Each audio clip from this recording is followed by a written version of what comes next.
Hey everybody, welcome back to the internet. So, yesterday we did something.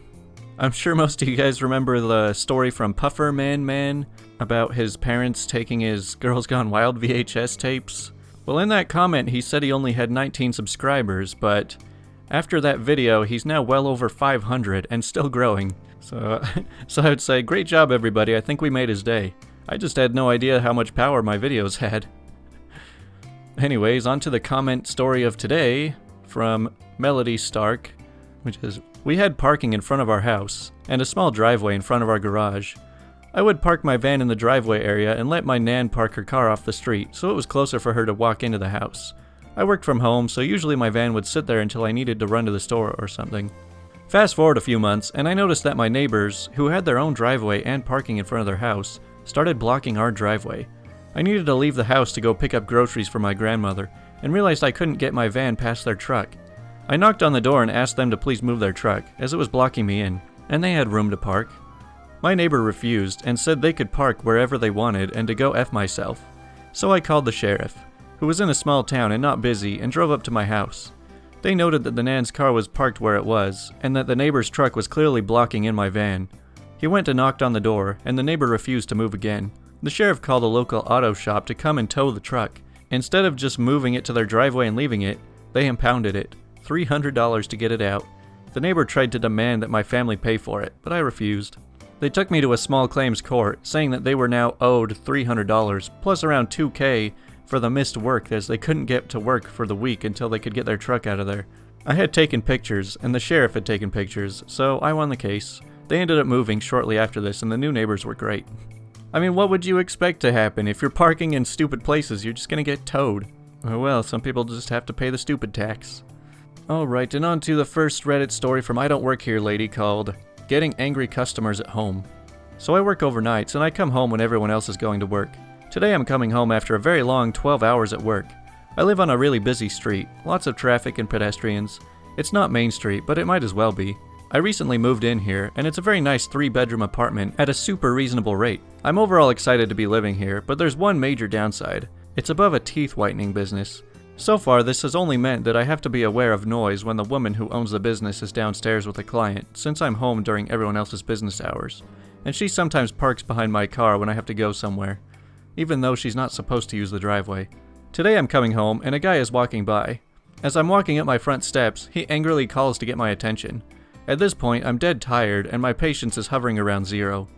He says, "I've been trying to call you all week," and doesn't respond well to visible confusion on my face. If you can't answer your phone, the least you can do is to call people back. I'm still confused and ask why he would be calling me, because I'm exhausted and my last brain cells were used to not crash my car.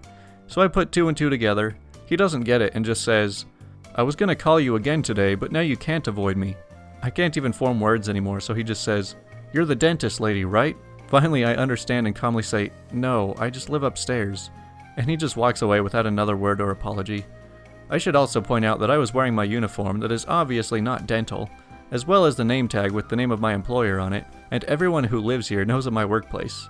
And it's very obvious looking at the house that people live there too. I used to work the night shift. It is kind of pleasant though when you're driving home, like, time to go to bed, while everyone else is up and like, I have to go to work right now.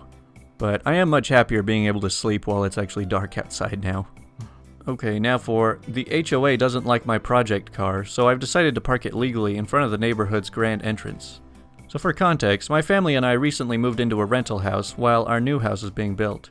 The rental is in the back of a gated community on a mostly undeveloped street. Yesterday, I received a letter from the Homeowners Association informing me that I'm not in compliance of the strictly enforced by towing restriction, stating that vehicles may not be parked on the street overnight. In the letter was a picture of my car, an old BMW, parked outside our house on the street.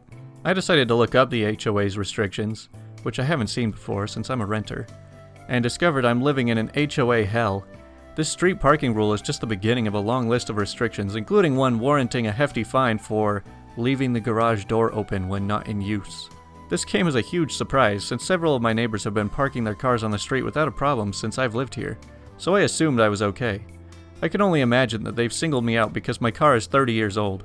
However, in my defense, it's very presentable and by no means junky, So being singled out made me incredibly frustrated to the point where I started doing legal research. It turns out my HOA has every right to tow my project car since it's parked on a private street in the neighborhood.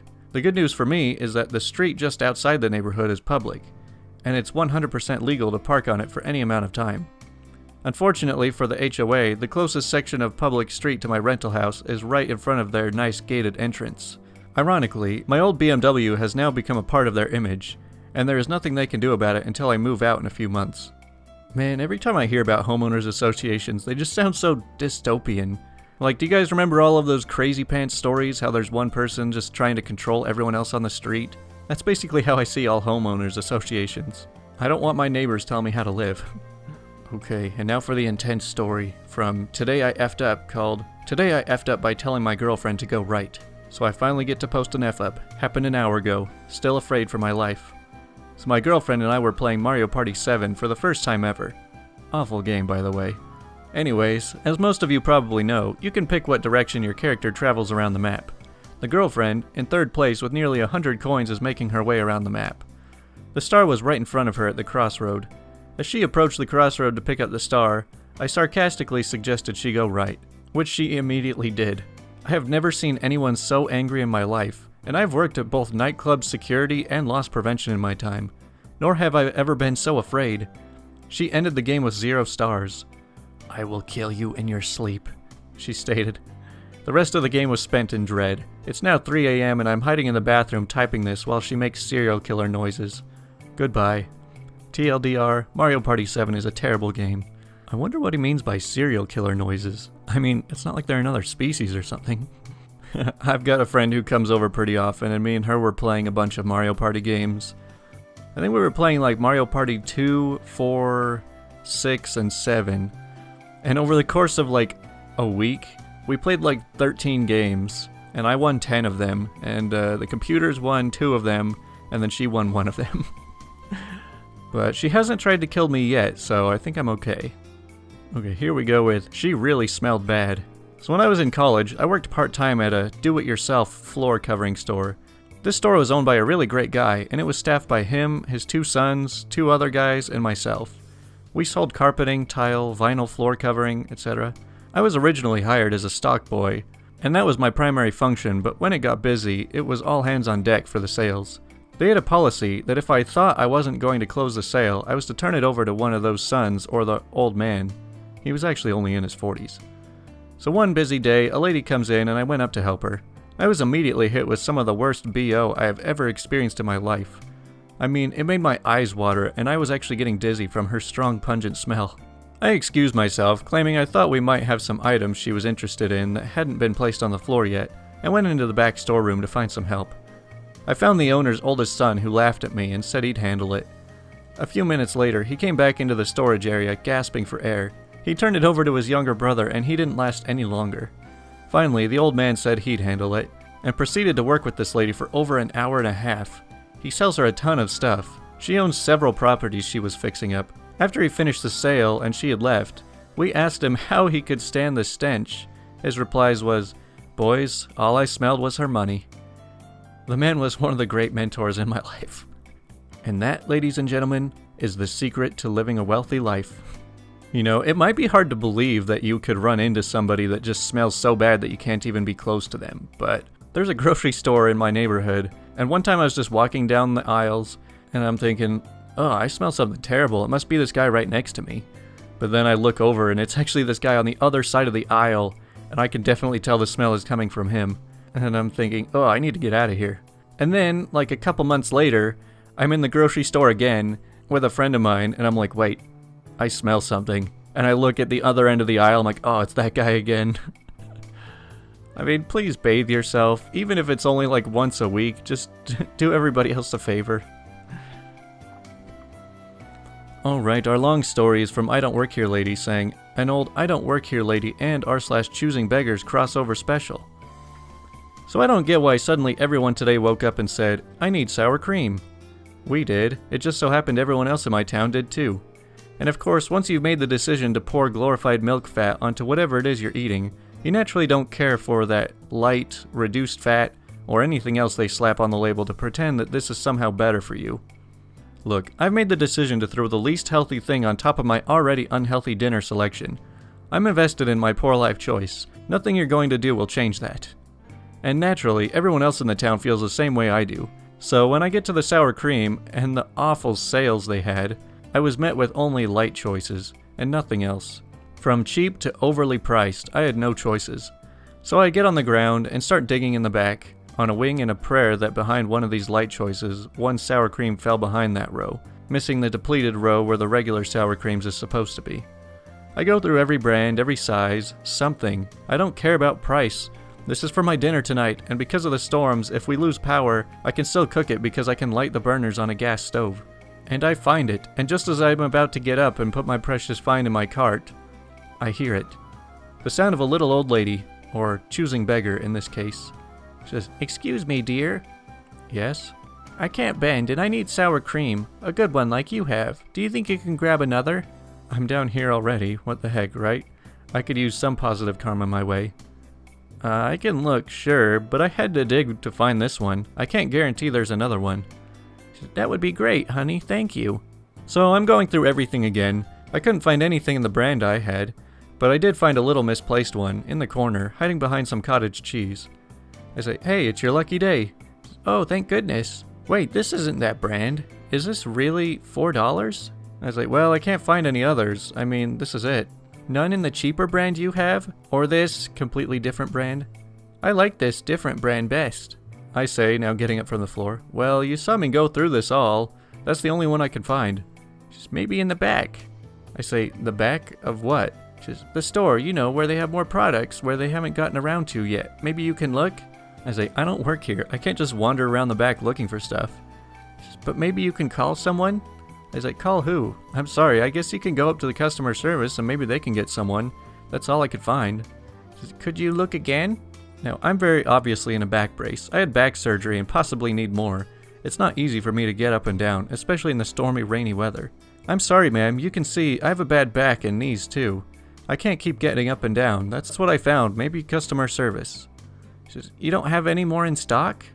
Me ready to scream. "I don't work here. You can go to customer service. I really gotta go." She says, "Wait, really, this brand is twice the price. I'm buying for several people. My kids, the grandkids. You know how it is when you're old." "I'm 36, lady. No, I don't know what it's like to be older than that." Insert long story about all her kids and grandkids. Me politely nodding and whatever else. Wasn't really paying attention, looking at my watch, trying to do whatever it took to get the hint through that I wanted to leave. So she's finally getting to the point of this. "With so many people to feed, I'm spending more than I already have." I say, "Yeah, that sucks. Everything is so expensive." She says, "Yeah, well, I hate to ask this. You've already helped so much, and I'm sure the brand I have tastes better than the store brand. A reward for your good work. We'll trade." I say, "No, I'm sorry. I have to save money too." She says, "But it's not like you couldn't have grabbed this one too. What would you have done if you had this brand in your cart and found the cheaper one looking for mine? Would you say I couldn't have it?" I say, "Honestly, probably. It wasn't easy going through all this twice. Consider it a reward for my efforts. You can try customer service." She says, "That's very rude. I'm going to tell them how rude you are. Taking advantage of someone like me. You could have grabbed either one. I don't understand why you can't get that some people live on a fixed income and... Where are you going? I'm going to tell them how rude you are to me. I'm going to tell everyone." I just kept walking. I wanted to turn and tell her again I don't work here, so I don't know who they are that she's going to tell. I went out of my way enough. It's a $2 difference. I get the cheaper sour cream, regardless of if I found it first or second. The nerve of some people. Man, and all of this for some sour cream. You know, it would have been better if she'd just taken both of them and checked out, and left the old lady with nothing. Okay, let's move on to the question of the day, which is, guys who did something stupid for a girl, what did you do? So in high school, this girl who I was close friends with, but also had a not-so-secret crush on, told me once how she really loved those huge 7-foot tall teddy bears. So I told her one day I'd buy her one, and she laughed, writing it off as a joke. Fast forward like 3 years later, and we're going to the same local college, and reconnected after slowly drifting apart after high school. She tells me one day that she's sick, so I do the only logical thing. Drive to Costco after class, drop $200 on that huge teddy bear, stuff it into the backseat of my tiny Honda Civic, drive incredibly dangerous since my bear is taking up my entire rear window, then show up at her front door. She says it feels too weird and romantic given our past. Me having that not-so-secret crush back in high school, and her having to tell me multiple times that we're better off as friends. So I do the whole drive back and return the bear. Honestly, you're probably better getting your money back for that anyway. I mean, those bears, they're cool for like maybe a day or two, but then it's just taking up a ton of space and then you're regretting ever having it. I let another kid punch me in the face. It worked.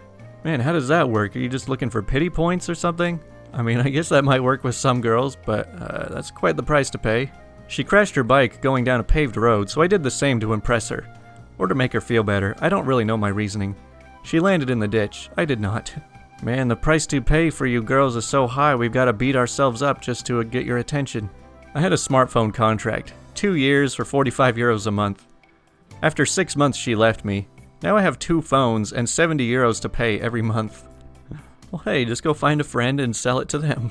Yeah, I have a hard time trying to make like long-term commitments to just a girlfriend that you're not sure if it's gonna last forever. So back in elementary school, a girl asked me to be her bodyguard. I said yes and got beat up the next break by 5 boys. Why did this elementary school girl need a bodyguard? Was she in the mafia or something? Well, you obviously couldn't protect her that well if you couldn't even take on 5 guys by yourself. The first girl I asked out, I left a chalk outline of a body on her driveway, along with a clearly fake police report indicating that I was dying to go out with her. Yeah, I still cringe at the memory. I think we all cringe at our childhood stories. Man, this just sounds like every high school kid asking somebody out to a dance or something. In high school, I saw a girl I liked walking with her friend. My genius brain decided I needed to impress her, so I decided skipping backwards and saying some quip would make me noticeable for sure. I started skipping backwards and said, "Better get to class." I attempted to turn around while skipping and almost face-planted but caught myself. I sped-walked to class and never spoke to her again. See, that's the great thing about this world. There's over 3 billion women out there. So if you mess up with one, you can just try again with another one. There's plenty of options out there. Alright, time to get into a little story time for me. When I was growing up in school, I would just get a crush on a girl every few months.